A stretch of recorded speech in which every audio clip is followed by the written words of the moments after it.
मार्गशीर्ष पौर्णिमेच्या दिवशी मृग नक्षत्रावर दत्तांचा जन्म झाला आणि हा दिवस दत्तांचा जन्मोत्सव म्हणून साजरा केला जातो.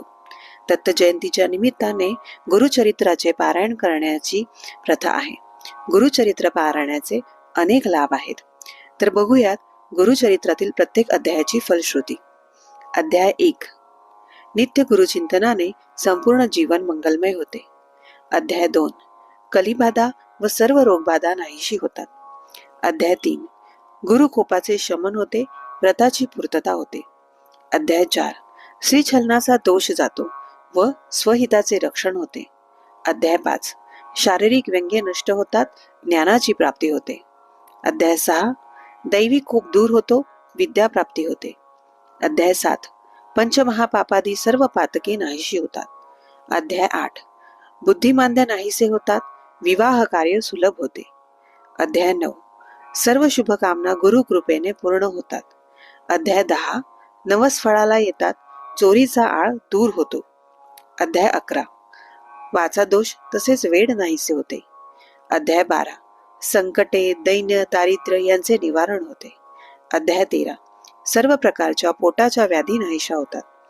अध्याय 14. प्राणघातक गडांतरापासून स्वरक्षण लाभते. अध्याय 15. तीर्थयात्रांना सफलता प्राप्त होते. अध्याय 16. आदरणीयांची निंदा, अपमान केल्याचा दोष दूर होतो. अध्याय 17. ज्ञान व गुरुकृपा यांचा लाभ होतो. अध्याय 18. संपत्तीचा लाभ होऊन दारिद्र्य नाहीसे होते. अध्याय 19. भाग्यवृद्धी होते, सद्गुरूंचा लाभ होतो, त्रिस्थळी या तर पुण्य लाभते. अध्याय 20. अध्याय 20. गुरु स्मरण करोनी मनी पूजा करी व गुरुचरणी, तुझे पाप होईल धुनी ब्रह्मा संबंध परिहरेल. अध्याय 21. मृत्यू भयापासून मुक्तता. अध्याय 22. वांझपणा दूर होतो. अध्याय 23. पिशाच बाधा नष्ट होते, राजमान्यता प्राप्त होते. अध्याय 24. भ्रम व वैचारिक गोंधळ दूर होऊन मनशांती लाभते. अध्याय 25. अपात्र लोकांच्या संपर्कात त्यांचे दुष्परिणाम टळतात. अध्याय 26. शत्रू निशभ्रम होऊन शरण येतात. अध्याय 27. गर्व नष्ट होऊन चित्त शुद्ध होते, विद्वानाचा छळ दोषांची निवृत्ती होते. अध्याय 28. वाईट कर्माचे दोष दूर होतात, सत्पथ सापडतो.